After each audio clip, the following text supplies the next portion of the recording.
This programme was produced at and first aired on MPR, Manawatu People's Radio, with support from New Zealand On Air. Ka pai Irarangi Tamotu, MPR. Kia ora and welcome to Reserved Recommendations, a show about problematic faves, great trash, difficult art, and our complex relationship with art and entertainment. My name's Hugh, I'm the host, and I'd like to put in a very mild content warning for this show as a whole. Sometimes our recommendations on this show are reserved just because the thing that we're discussing is in some way not good. But sometimes there are aspects to the art or artist that may be confronting for some people. Read the episode descriptions for more information and do be aware of your listening environment.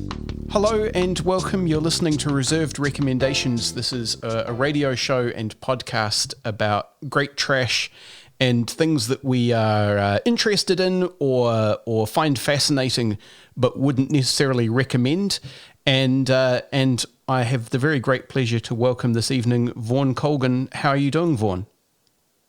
Very well indeed, thank you. Fantastic. I'm really glad to have you. This is partly this podcast is an exercise in me being cheeky and asking people who I think are interesting if they want to talk to me and seeing what I can get away with. So I'm counting this as a success on that measure.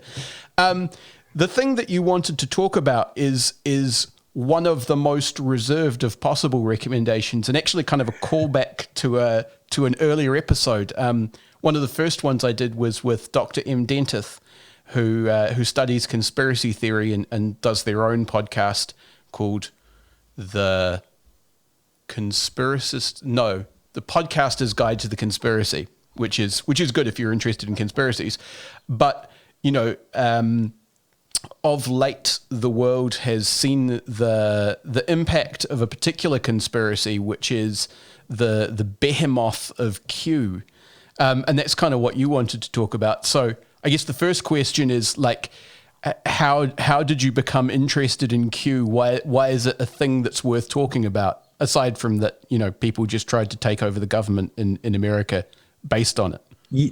Yeah, well, the recent attempt at taking over the government was kind of mind blowing because there was a. I'm going to answer your question in a second. Sorry, that's fine. But then. There's one of the most famous photos from the takeover of the Capitol building is this photo of this guy who's known as the Q shaman. And, I've been sort of watching these people online for a while, and he's like this minor celebrity in the sort of Q influencer sphere. And it really is like a crossover episode.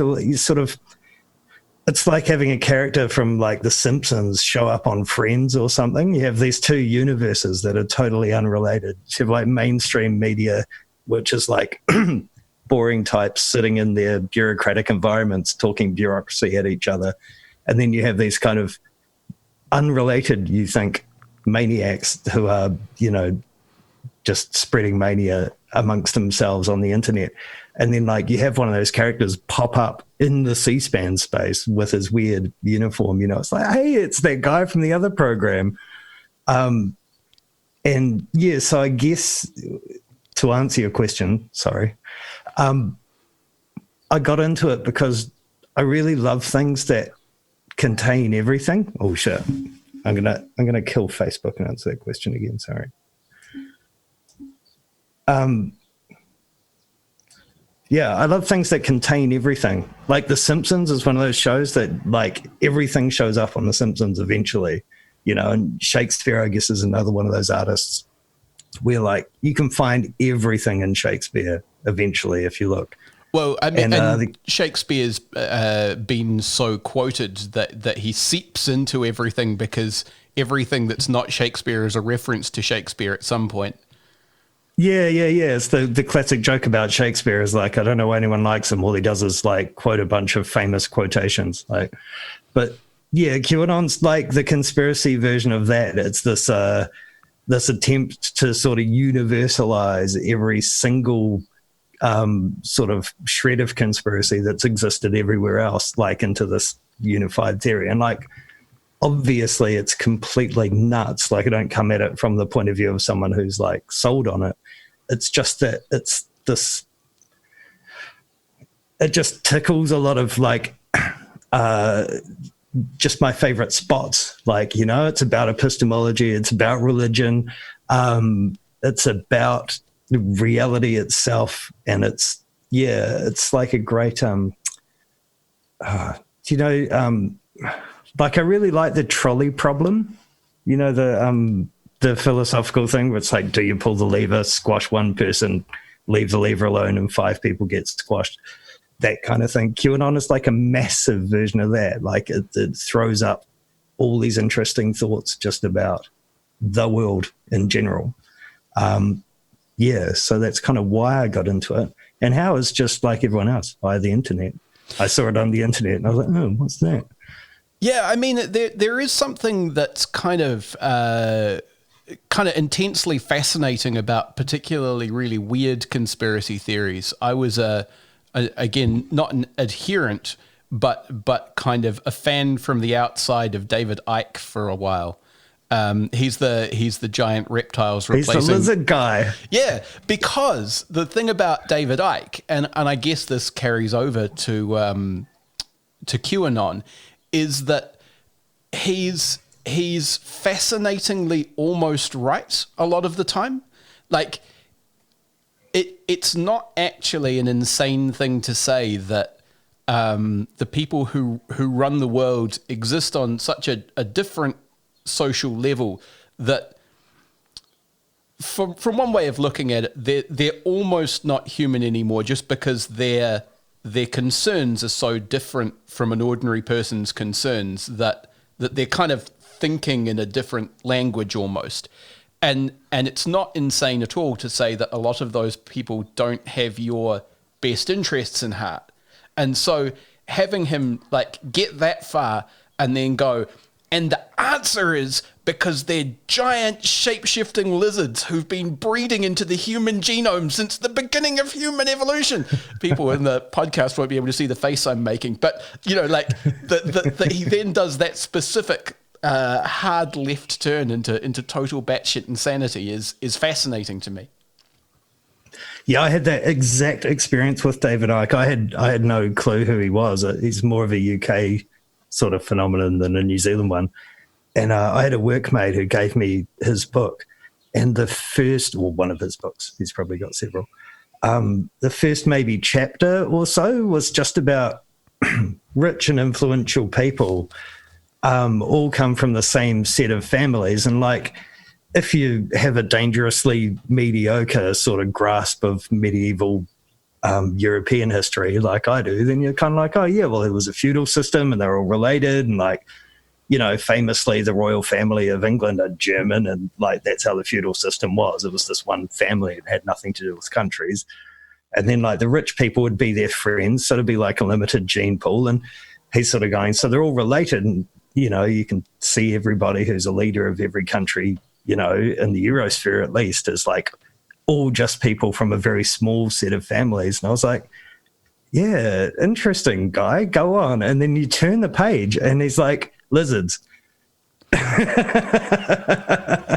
And that's, it's like you said, it's like metaphorically so correct. Like they are as removed from the normal person as a lizard is from a normal person. And I think that's why people buy it so hard, you know. But for me, having read that book, you know, you sort of take 2 steps up the stairs and then there's like a banana peel there. You're like, I think I'll just go back down the stairs now. Like, lizards though. Yeah, I mean, I guess the thing with QAnon is that because it's been crowdsourced in a way, the whole philosophy. So for people who aren't as familiar and internet poisoned as we are, the one of the mottos of QAnon is this idea of where we go one, we go all, which translates as like whatever someone discovers by big finger quotes independent research becomes kind of canonically true for at least a little sect of the movement. and then people will build on that in their own way. And so what you have with David Icke is one guy's thoughts about giant reptiles, where what you have with QAnon is like being able to watch this kind of alternate universe of stuff build and build and build and build in real time. Yeah, and that's the podcast I follow the most closely on the subject is the QAnon Anonymous podcast, which I recommend to just anyone, whether they're interested in it or not.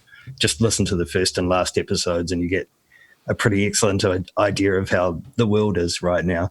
But yeah, they've been to a few of the rallies in the States, and one of the really adorable things that they've noticed about the conspiracy is that it operates completely by the rules of improv theatre. So like someone says something and you say yes and you never disagree with the thing that they've said. And they've got multiple audio clips of someone who's speaking at a rally to an audience and they're propounding their version of this theory. Someone yells something from the crowd and they just incorporate it seamlessly into their speech while they're going. So, they'll be talking about the cabal of pedophiles that runs the world, and someone just goes, and aliens, and they're like, yeah, and aliens. And that's just, it's, that's something that's really sweet about it. It's like everyone's so supportive of each other. No idea it's brainstorming, like no idea is too stupid. We'll just throw them all in there. Yeah, but that's one of the things that makes it total fucking nonsense as well. You can't. One of the joys of following it is every now and then someone who writes for a mainstream news outlet has to report on it, and like if they were to run down every detail, there'd just be a million contradictory, nonsense ideas, and so instead they just have to write this glib kind of 2.5 sentence thing where it's like, the person who was arrested on Friday was a follower of the QAnon conspiracy who believed that there is a secret cabal of pedophiles who are draining babies from their adrenochrome from their brain. Like someone has to write this stuff in the real world. And like imagine being from outside just reading it in their newspaper. It's like All Blacks lose to Argentina, turn the page, secret cabal of pedophiles. And yeah, it's kind of brilliant. It's kind of brilliant that they're introducing that sort of content into the mainstream media, even though it's nuts. You have to report on it being nuts. What can you do? Like, yeah, that's one of the things that really tickles me about it is the way it just it's just warped the real world. It's inserted itself into the real world. And if you were like me following it, 6 months ago, there were just little things like there was a person who was elected to the US Congress who was a believer in it, and it was like, oh, that's like almost touching on the real world. And we're up to now 2 days ago, and there's like hundreds of people who follow this conspiracy who have stormed a real building in the real United States of America, like in the real world. And like, not just any building. They attempted and succeeded to do the equivalent of taking a large, heavily armed crowd into the Beehive, for a New Zealand example. That's insane. It is literally insane, but it's yeah, I guess the other thing about the States and this conspiracy that makes them such a perfect match for each other is the religious thing, and that's something that like I was talking before, like I like things like the trolley problem, things that are just sort of wanky ways of forcing you to think about a thing in a different way. And I think like QAnon is just such a classic, like a tool that you can use to get people to ask questions about religion, because like we have the space set aside, in most societies in the Anglosphere where religion is just respected. And that's kind of what you say about it. Like, whether you're very religious or completely irreligious, the thing that you have to say about religion is you believe what you believe and I believe what I believe, and I just respect that. And like, there are people who get really mad about that approach to it, and I'm one of them. And then you go through your life and you're like, I don't want to be mean to this guy just because he's a Mormon or whatever. Like, he's nice, he's fine, you know, we work together, it's great. Why would I crawl up his ass about this one thing that he believes that's mental? But like, deep down in the back of your mind, you're like, but the thing that he thinks isn't real. What is it like to go through your life and have like a fundamental part of your identity be this thing that isn't real? And you can't get across to people why that's frustrating until something comes along like QAnon. And then it's like, this is the thing that I've been thinking about it, you know, over the last couple of weeks. It's like, how can you tell someone they shouldn't believe in QAnon and also respect your workmate who's a Jehovah's Witness? Like, what is the difference epistemologically, like in terms of like what the real world is, and like, you know, why can't people just believe what they want and all that kind of stuff? Like, yeah, what? Yeah, I sort of see what you're getting at, and I guess I have an answer which complicates things a bit, because in terms of my own religious upbringing, so much as I had any, my mum is a Quaker, and I occasionally go to Quaker meeting, and the thing about Quakers is that they are, if you take the central philosophy of Protestantism, which is that like the scriptures have to be available to people in their own language so that everyone can understand what it is that they're worshipping and have their own individual study of the Bible, they take that to the furthest possible conclusion, which is that literally nobody can tell you what God is about. You have to come to your own conclusions, and therefore our worship is like we sit for an hour in silence so that you can decide what you think God is telling you. And I guess where I'm going with that is that it means that people come up with quite different conclusions, and you're forced back on a kind of like by their fruits you judge them approach. So you're forced back on if you have a workmate who's a Jehovah's Witness, what is their Jehovah's Witnessness doing to them? And I mean, I guess that's why, while I respect atheism as a philosophical position, I still think Richard Dawkins in specific is a dickhead. Because, oh yeah, that guy's a prick. Yeah, and it's not because he's an atheist. It's because he's Richard Dawkins, and like the world would love him if they banned him from Twitter, so that no one ever had to hear his like whinges about bottles of honey or whatever thing he's got to be in his bonnet about this time. Yeah, you know, there was a recent survey of scientists, and they didn't even ask any questions about Dawkins, but like one of the most popular responses was that Dawkins was a twat.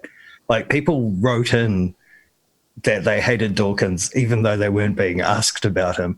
But yeah, this is why I love this particular conspiracy theory, is because like what you just said, like that you can tell the worth of a particular philosophy in a particular person's life by the outcomes in practical terms, right? Like, by their fruits you shall know them. And like every Quaker is awesome. Like, yeah, I mean, Don McGlashan, who's like my favorite New Zealand songwriter, is a Quaker. I didn't know that. You can't go wrong. That's cool. You can't go wrong being a Quaker. And like, you know I have tons and tons of friends of every possible religion who are awesome. But here's the Billy TK Jr., right? He was removed from his position as a white ribbon ambassador, like the anti-domestic violence campaign, because like he's one of these QAnon adjacent conspiracy theorists. And that was the specific reason why he wasn't allowed to be a campaigner against domestic violence. Now, by their works ye shall know them. As far as I know, QAnon's only got a body count approaching the double figures, and they are violently anti-pedophilia. Like, the Catholic Church has a body count in the millions and like tons of pedophiles under their belt. But like, you would never have someone be removed from their position as an ambassador to the family violence campaign because they were a member of the Catholic Church. And like, why? I can't answer that question. I don't know why. But isn't that interesting? Like, that's what I think. It's like, isn't that interesting that like you watch the thing be born in real time, somehow that discredits it. If it's got some years under its belt, that's kind of a different thing, you know? Like, that fascinates me. Yeah, well, I mean, people don't consider Rastas to necessarily be a terrifying movement these days, but people were very scared of them when they were new. Wow. Do you know anything about Rastafarianism as a religion, like in terms of its age or anything like that? So I know a wee bit. Rastafarianism, as I understand it, now this is like, I did some reading like 10 years ago, so my knowledge is quite possibly quite rusty. My understanding is that the original guy, Marcus Garvey, was one of these black nationalist philosophers. And what he was preaching was not quite actually Rastafarianism yet. And he was like Right. 50s kind of like contemporary with Martin Luther King and Malcolm X, I believe. And then the evolution into Rastafarianism sort of happens in the late 50s through the 60s.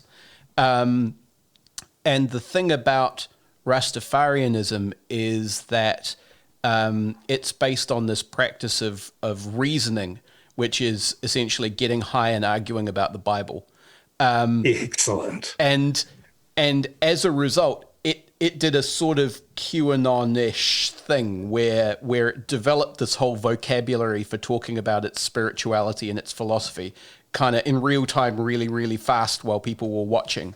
And that's where all of the like I stuff comes from is it's also without wanting to belittle it as a belief system in any way, it's kind of theology by puns. So they But that's totally Hebrew. I mean, like the Hebrew version of the Bible is like full of puns. There's a lot of languages where puns are serious business, like, you know, Japanese is another one, where it's, if you do a pun, it's not a lousy dad joke. It's like a sign that you're a serious and deep thinker who weighs the meaning of multiple words. And so like throughout the Hebrew version of the Bible, there's like, the only one I can think of off the top of my head is like there's an almond tree, and the word for almond and the word for watching in Hebrew are nearly the same. And God shows one of the figures, let's say Moses, I can't remember. God shows Moses an almond tree. And then he says, this is a sign that I'm going to be watching you. And that's real deep in Hebrew because there's a pun involved. Whereas if you did something like that in English, like, you know, I don't even know what it would be. Someone shows you an ear of corn and says, you know, I'm going to have my ears on you. You'd just be, oh, that joke is terribly corny, Dad. Like, but that's totally, you know, the Rastafarians, if that's the way that they were doing, and that's totally in keeping with the tradition. Like, well, that's where things like words like downpresser come from, because people said that they were oppressed, but they didn't feel like they were being pressed up; they were being pressed down. Oh, that's so great. And that's so great. This whole kind of language develops so that they can like express the way that they see the world through the way that they say things. And there's all of this stuff like that. And I am nowhere near knowledgeable enough to get kind of deeper in than that. But the general phenomenon plays out in the Q universe as well, because they have this, they do all this acrostic stuff all the time, because like, their god is Donald Trump and all he writes is nonsense. And so you can't actually make anything out of the things he says. And they'll take the capitalized letters in a tweet from Donald Trump, and then they'll be like DCHRC or something. And it's like, Washington, DC and Hillary Rodham Clinton. And then they'll like bake this whole, they call it baking, they'll bake a whole narrative out of the capitalized letters in a tweet. And it's just that he's a fat old granddad with fat granddad hands and he doesn't know how to work his phone, but that's caused him to to capitalize certain letters in a certain way. So it's like completely randomly generated, but human minds are so like primed for seeking patterns that they'll go down that road looking for that thing. And I mean, that's almost reading the tarot or reading the I Ching. You go to this opaque book of wisdom, then you interpret back from these arcane sayings to try and apply them to your life and the situation that you're in. Yeah, that's the other thing. Something you said before made me think about the Rastafarians doing their own reading into the Bible. Like, do your own research is like this, just like this total catchphrase in the QAnon sort of community as well. And it's like, there's a whole bunch of things. One of the reasons it tickles me so much as a phenomenon is like, there's a bunch of these things where it's like exactly what I think, but not like that. So like a couple of days ago, they stormed the government. I don't even know what you would call it. It's a House of Parliament, basically, of the United States, isn't it? So they stormed a house. Yeah, they stormed a house of their government. And what people were saying when they marched in there was like, this is our house, and what a lot of commentators on their side of the thing were saying is like, those people should be scared of us. They work for us and this is our place. I couldn't agree more with that sentiment. Like, that is so exactly bang on, but it just not like that, bro. And like QAnon is like this just absolute classic not like that, bro, of thought, like in general. So like, do your own research. I absolutely don't trust the mainstream media. Like, I couldn't agree more with the idea that people should work things out for themselves and they shouldn't just believe what they're told, but like, just not like that. I mean, a classic example is that you said earlier that they're violently anti-pedophile, which is true as far as it goes. But the pedophiles that they're violently anti are like fictional supervillains who steal children's blood as well as sexually abusing them for use in like satanic rituals that give them superpowers. They're not especially interested in the God Emperor Trump's history of being gross and creepy with underage girls. They're not especially interested in the fact that the venue that their prophet Q chose is the message board most allied with online spreading of child pornography. Like, those pedophiles are not important pedophiles to be violently opposed to. Yeah, maybe that's something that's worth shouting out just for your listeners who may not be as deep in the weeds as you and I might be. But the place where Q first popped up was a chat board called 8chan, and the board where he was posting was just one of many boards that they hosted. So you can sort of think of it as a filthy Reddit where nothing is moderated and anything goes. And 8chan has been up and down, and it's been banned from various hosting platforms. And one of the reasons that it is constantly being banned and having troubles being hosted is that one of the things that they are happy to host is child pornography. And there are some great sort of inside baseball emails and text message discussions that have been leaked between the guy who owns 8chan. surname's Watkins. I can't remember his first name. Right, I think Ron Watkins is the son. I it think might be Jim Watkins. Yeah, the Watkins Watkins is family, the dad, pig farmers Yeah. in the Philippines. Yeah, that's right. So there are chats between Jim Watkins and one of his programmers, and the programmer is like quite upset that he's spending all this time on Q and he's ditched the lolly boards. And for people who don't know what lolly is like anime style cartoons, like so drawn cartoons of explicit child pornography. So this is a programmer who works for the guy who has a moral objection to allowing this one thing and disallowing this other thing. And the other thing in question is child porn. I mean, line drawing child porn, but whatever, you know. And that is the source of the thing. So, yeah, it's like you say, they're vehemently and violently anti-child pornography. They're vehemently and violently against pedophiles. And the place where this person who's supposed to be the source of the whole thing comes from is like literally the internet center of child porn. So, yeah, and the other thing is the real world. I mean, there's a lot of really good journalists who've done these. There are guys who run a podcast called QAnon, and they take all of the sort of allegations that QAnon people make and look for real world examples of them. And like, if you want elite pedophiles, like Jeffrey Epstein, Jerry Sandusky, I think the guy's Joe Arpaio in the States, got Jimmy Savile, Anthony Weiner, and like pick a member of the Catholic Church on any of the continents on earth.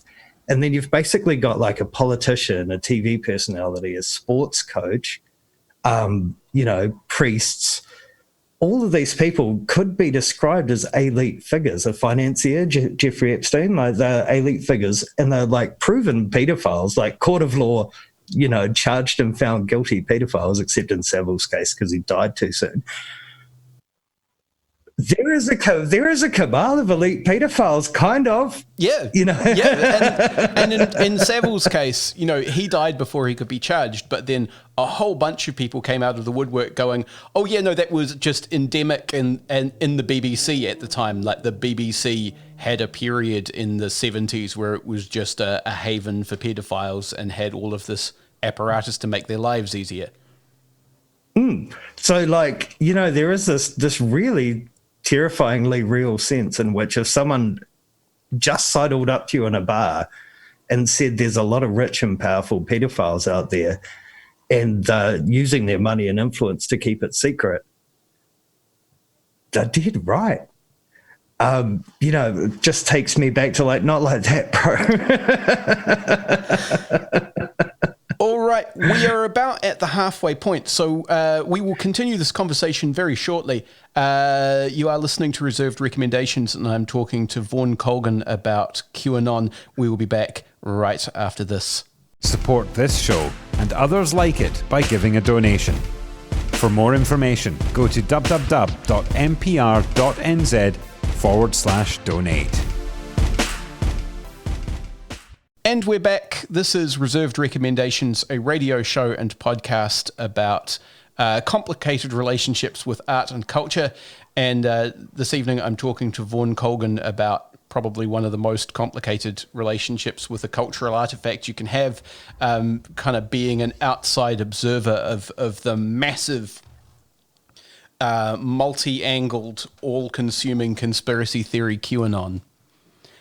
So before the break, you were kind of reiterating a point that we've hit on several times in the course of this conversation, which is the idea of just not like that, bro. Talking about the idea that, these people are obsessed with the idea that there's a cabal of elite pedophiles using their money and influence to get away with doing what they want. And yeah, totally, definitely those people are there and doing that thing, but not in the form that these people think. I guess a question then might be, why? Like, do you have an idea about what the appeal is from inside QAnon of like the the satanic ritual pedophile as opposed to the actual real elite pedophile that 100% exists. Yeah, there are some great theories that aren't mine about exactly that. And I think one of the real keys to understanding it is like one of the main criticisms from the outside of it, one they've taken so to heart that they'll actually repeatedly say that they're not, is like QAnon is often described as a LARP, a live action role play. And it's described that way so often that people inside the QAnon community have like picked up on the criticism, and they will like specifically say this isn't a LARP, we're not live action role playing. But they have a dogma which has been around from the start, which is trust the plan. The idea is that Q, who is supposed to be this high official in the intelligence community in the States, is in touch with Donald Trump, who is basically God in this kind of theology. And like there is a plan in place that's going to make all of this stuff just work out. And so people who really believe in it believe from the outset that things are going to be okay. Like as long as you trust the plan, things are going to be okay. And that is so much more appealing than like, you know, the list of sort of publicly known charged and released or pardoned or died before they got charged pedophiles. Like if I'm starting to feel bad going on and on about pedophilia. So I'm just going to change the subject slightly, right? If I just listed off all the bad things that had happened today in the world, you know, from everybody stubbing their toe, you know, to people who've died of, you know, despair or hunger or all of those things, if I just listed that, you'd just sink into such a profound depression. Like, and there's nothing you could do to dig your way out. And if someone comes to you and tells you, trust the plan, things are going to be okay, like that's really powerful. Whereas the real world solution to that list of terrible things that I could rattle off that happened today is like, pick one and do something about it, you know? Pick that one person you know in your community who, you know, who might die of despair tomorrow and go around and have a coffee so they don't, you know, like give some money to your local homeless shelter, donate to a charity, volunteer your time. Like you're not going to see a massive change from that one little thing that you can do. And so that feeling in the pit of your stomach of despair at the state of the world might not go away, you know, instantaneously if you just go down and volunteer at your local homeless shelter, you know. I would argue myself that it will over time, you know, put in the time, try and make your tiny corner of the world that little bit better.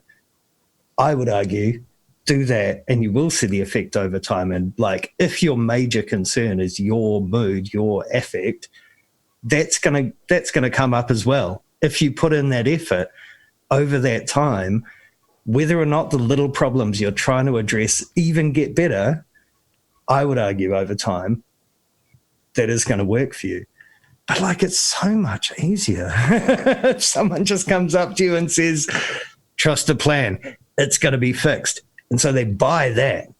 And then back to where I started, this is the LARP thing. So it's like, once you just internalize the idea that it's going to be fine anyway, now you can just play, you know? So you put on the clothes and you get on the Twitter and you type up the things and you wear the funny hat and you storm the Capitol building.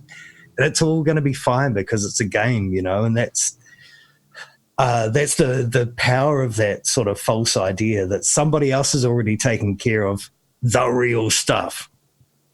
So everything you do is just fake, you know. And there's this kind of meme that's going around now where people who are being arrested or people who are at the protest who got like pepper sprayed or like, you know, beaten by the cops, they're all like, oh my God, I can't believe the cops maced me. Like, I can't believe I'm getting arrested. I'm a patriot. Like, of course they're totally mystified by that, because like this was just a game.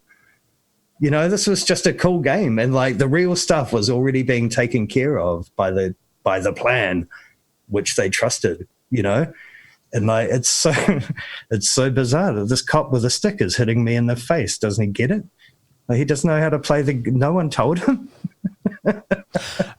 And I mean, I was just thinking about what you said, because there's a sort of there's a I guess a sort of a macro political angle to what you were talking about as well, in the sense that, you know, if you look at the answer to the question of, you know, why are the same small group of people in power over and over and over again, it's because historically power structures have found it more useful to pardon powerful people and use them to do what they want to do than to hold them accountable for any bad thing they might have done.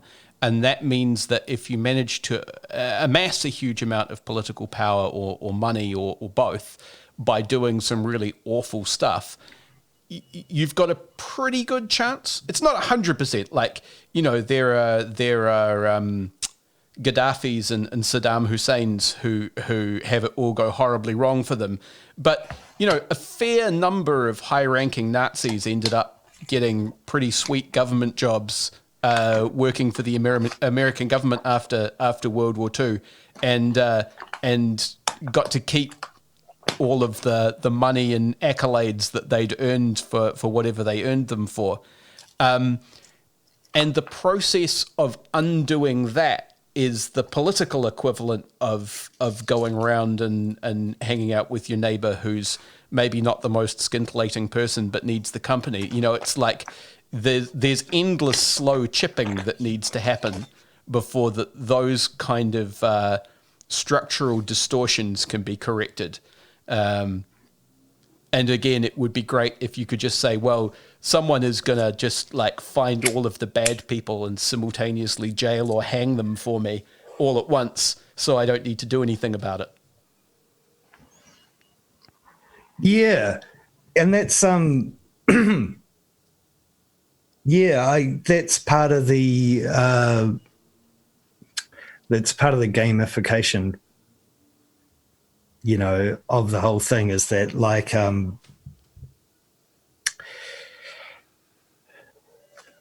what you just said. The real world is hard. Yeah. The real world is hard. Games are nice.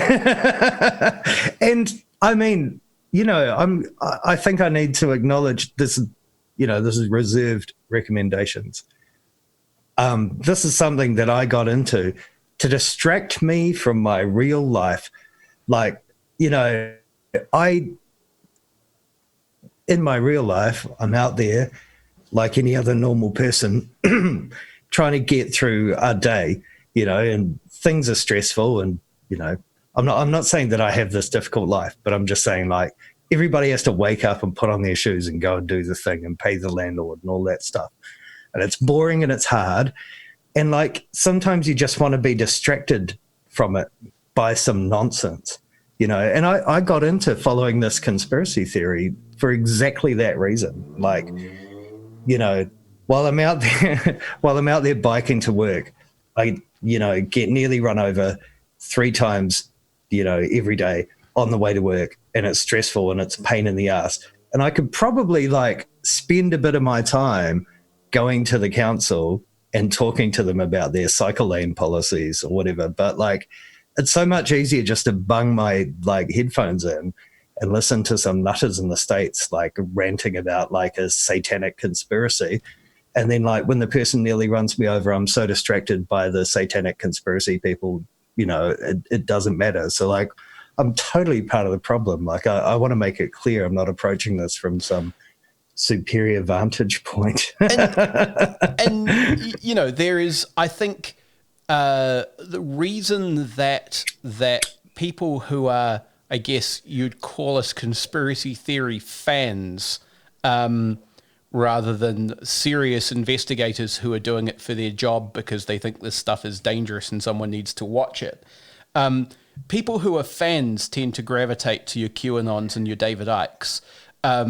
people who are really concerned that there are people out there doing dangerous stuff are spending their time in the much less wild and interesting, but much more regularly threatening and gross white supremacist boards, because those guys have a significantly higher body count and are much better organized and have a really coherent plan for what they want to do to the world, and it's awful.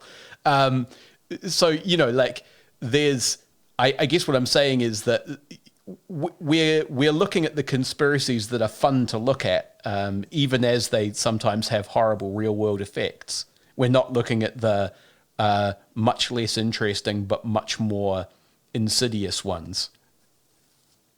Yeah.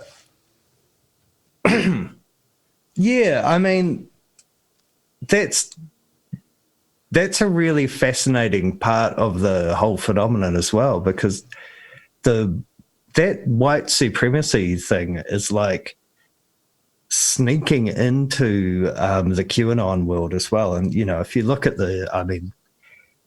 if you care to look at the photos from people who stormed the Capitol building a few days ago, like, there are a lot of like white supremacist symbols. There are a lot of people who are wearing like openly Nazi regalia.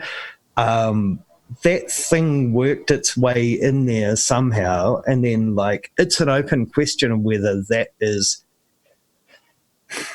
the hard work of a bunch of committed white supremacists in the States have gone, oh, here's a thing that's blooming, maybe we'll insert ourselves into it. Or does it go the other way? Do you start out, you know, with this conspiracy and you slowly get sucked into the white supremacy from that direction? Yeah. And you're definitely right that it's if we were just here talking about a white supremacy conspiracy, it wouldn't be fun, and I wouldn't be able to talk about it in the way that I've been talking about it. But also, let this one go long enough, will it kill enough people that you'd take it seriously? You know what I mean? And from the other angle, I can remember a time when, you know, not that long ago, talking about white supremacists in New Zealand was something you would do as a joke. Like, people would know one. Like, I grew up in provincial New Zealand. You know, you would know a white supremacist. They were a fucking loser and all their mates were fucking losers and you laughed at them. You know what I mean? And, like, especially in New Zealand, that's not true anymore. The bit about laughing at them, I mean, you know, like, they're not just this kooky little joke. So yeah, there's a book you can find on the internet as a free audio book. You can probably find a text version as well if you want. There's a guy called Robert Evans who's a podcaster amongst many other things. He guests on a lot of podcasts. He's probably showed up on QAnon Anonymous because he's had those guys on his podcast. Anyway, he wrote this book which he recorded as an audio book and put out for free called The War on Everyone, which is a history of white supremacist gangs in America. And the thing that I didn't know, which I found fascinating and perhaps shed some light on the situation that we're in, is that there was a group called The Order, who named themselves after a fictional conspiracy in the book The Turner Diaries, which is awful racist screed.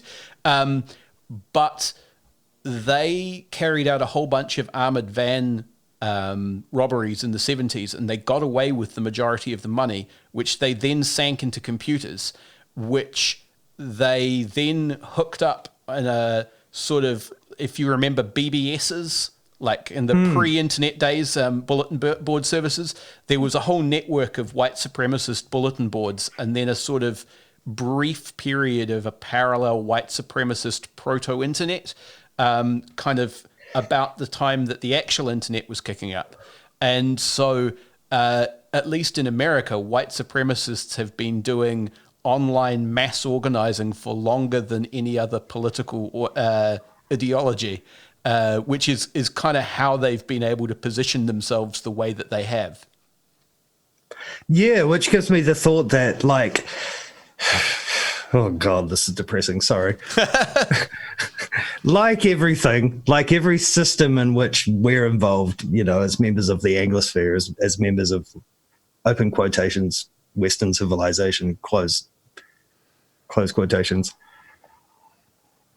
White supremacy is baked into the fucking system. So like that little factoid about white supremacists being the first like bulletin board people doesn't surprise me in the least, because like they're the first police as well, they're the first everything authoritarian in the colonialist system. And so like maybe that's it, right? If you go out to start a funny conspiracy theory on the internet, it's going to end up white supremacist, because everything does, because the system is like set up that way, like, which is like just a terribly depressing thought, which I've only been caused to have right now. But sorry, thanks, bro. But going back to QAnon, that's why I love it, because you can find everything in there. Like, you start with what are these weirdos doing online, and then you end with like the source of all of the evil that happens in your society. Like, that's kind of cool. That's a thing that I find kind of cool. Yeah. It's fascinating. I do think it's illustrative to kind of unpack this stuff from time to time. There's a really good, it's quite long, but really good YouTube video by a guy called Dan Olson called In Search of Flat Earth. Where he sort of starts off talking about debunking flat Earth theories, but he eventually gets to the point of talking about what the functional job of flat Earth as a theory is, which is to justify a whole bunch of other stuff that they want to be true. And the thing that immediately made me think of is here in New Zealand, the people who believe in like a pre-Māori Celtic civilization, that like it doesn't matter that the evidence is bad.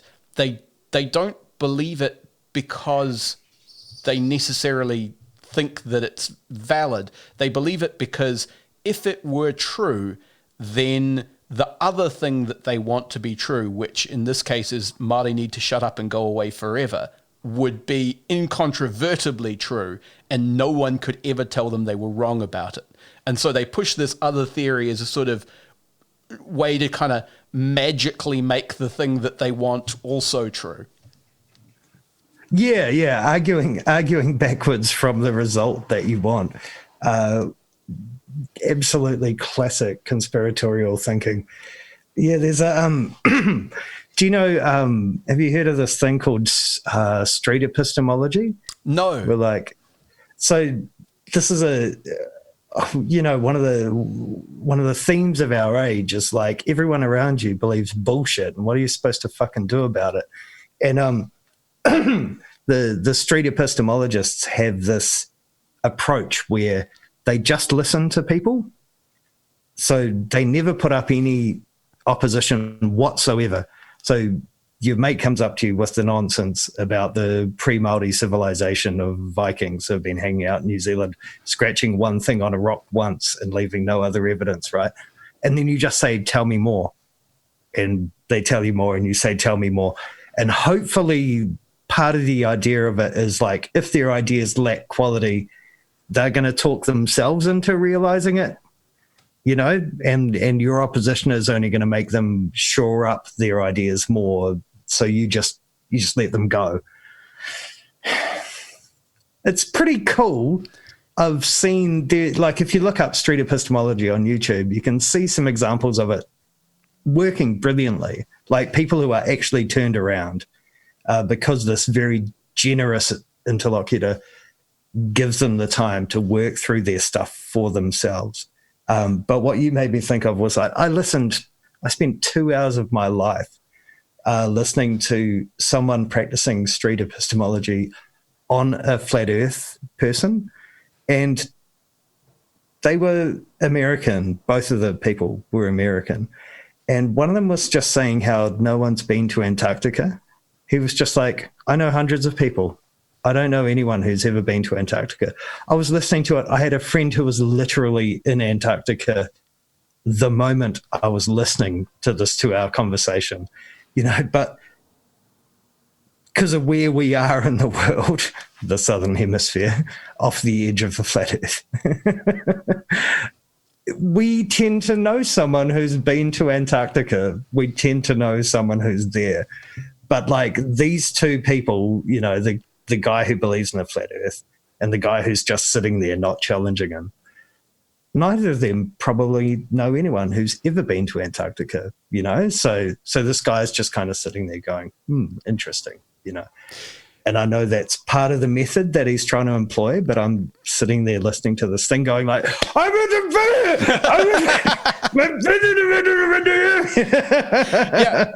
no, and again, there's a local version of that, which is that the 1080 people like to say it's been banned in the rest of the world, and the reason for that is that the rest of the world, more or less exclusively, we are in a weird edge case here, is that everyone else has native land mammals that they don't want to kill. New Zealand is in the weird, unique position of having like no native land mammals. So it's not a viable choice for anybody else, but it is for us because we're super weird. So we get to be this edge case, but it means that everyone else's rules don't apply in this case. Yeah, this is amazing island thinking as well. Like I remember I've got some French musician friends, and they came over and did some gigs with us in New Zealand, and we went back to France and did some gigs with them over in France, and we were at the pub after a gig, and their friends were asking them about New Zealand, how was it? And I remember listening to my French friend telling his French friend about his visit to, I think it was Te Papa or somewhere, and he was explaining to them the concept of a native animal. So like, and it was like, it's one of those mind-blowing things where you realize how limited your perspective is. Like, because in New Zealand, you're like, pine tree, bad, introduced, like Kiwi, good, native. And like, so he's like there, like very, very earnestly explaining to his friend, like in New Zealand, because they live on an island, they have this idea where there are species that come from outside the island that are introduced that are bad. And there are species that grew up on the island that are native, that are good. And so they will kill introduced species to try and keep the native species alive, and the friends going like, whoa, mind blown, that's so weird. It's like in France, if they see a beaver, they're not like, that's from Canada. They're like, oh, cool, a beaver. Yeah. No, the animals that they wiped out were either like tasty or useful or threatening to humans. Yeah, totally. And there's like long been this huge lateral migration like across Eurasia of all of these species that share a parallel, and if something comes north to south or south to north, that's more of an interesting sign that the climate is changing, because you're getting more of this kind of species in the southern countries or more of this kind of species in the northern countries or whatever. Like, but the idea that something is just invasive, that you would just wipe it out. Yeah, they're like, whoa, that's so weird. Like, islands are weird. All right. Well, thank you very much for talking. We are now thoroughly at time. So thank you again for coming on and talking this evening. There are two things I like to do by way of finishing up the podcast. The first is to say, or to ask if you have any like recommended reading or listening or watching, if people have listened to this conversation and they're thinking, shit, this is big and scary or fascinating and weird. Like, where would you recommend people go find out more? If you just want to skim quickly through quality information, I think Bellingcat, Bellingcat, they're a really cool independent journalism outfit, and I've got a couple of really good quick Q explainers as well as links to real world stuff. That guy I mentioned, Robert Evans, writes for them fairly regularly. Yeah. His podcast as well, Behind the Bastards. Yeah, it's great. So yeah, I'll flip that to recommend. And like the QAnon Anonymous podcast is like just the authoritative source for all this stuff. And if you don't want to listen to 600 hours of it, the most recent episode is a blinder to our episode. And the very first episode gives you a pretty good rundown of the nonsense as well. I just discovered the Knowledge Fight podcast. I don't know if you've heard that. Yeah.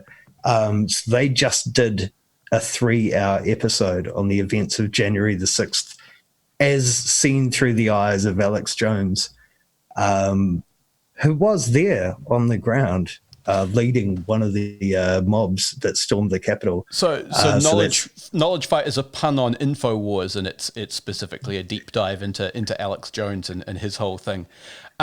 Yeah, I wouldn't say listen to every episode of that, but no, there's a lot the of latest one's pretty good. So I guess the one thing I would add to that, aside from anything that Robert Evans is on, is probably worth checking out. He's doing some really good journalism, looking at the various online radicalization movements in America at the moment. He did a really terrifyingly prophetic series called It Could Happen Here about the potential for an American Civil War. He did that book, The War on Everyone, and he's got his regular podcast. They're all good. There's another, if you want like a short series with a defined beginning, middle, and end, there's a series called Q Clearance, which is by a guy called Jake Hanrahan. And that's aimed at the specific job of trying to work out who the actual players are in terms of who is Q and where are the Q drops coming from and what job are they doing. And I think that's interesting because Q is like, it's a directed movement that people are making money and political capital off, and trying to work out who those people are is not unuseful. So that's worth checking out as well. The last thing I like to do by way of signing off is give you, Vorn, a chance to plug your shit. What things do you have that you want people to know about and find and, like listen to or watch or give you money for? Gigs. I play in a sea shanty band called the Wellington Sea Shanty Society. We're going to be at the Picton Maritime Festival on the 22nd and the 23rd of January. The Vorn Band, wherein I play the songs that I wrote and not 200-year-old sea shanties, have a gig a month for the next 3 months. In fact, we're playing New Plymouth at the end of January. I think that date is the 28th. We're playing Wellington on the 29th. We're playing again in Wellington on the 26th of February, and we'll be playing at Cuba near the end of March. So come and watch us play, and I promise you I won't say anything about pedophiles or white supremacists. Excellent. Also worth mentioning, I believe I'm correct in saying that all of those projects have Bandcamp pages. So if people want, they can go and like fling you an arbitrary amount of dollars to download the sounds. Yeah, buy everything from me on Bandcamp, and I'll be able to buy one food. Excellent. All right. Thank you very much again, Vorn. Thank you. It's been a pleasure.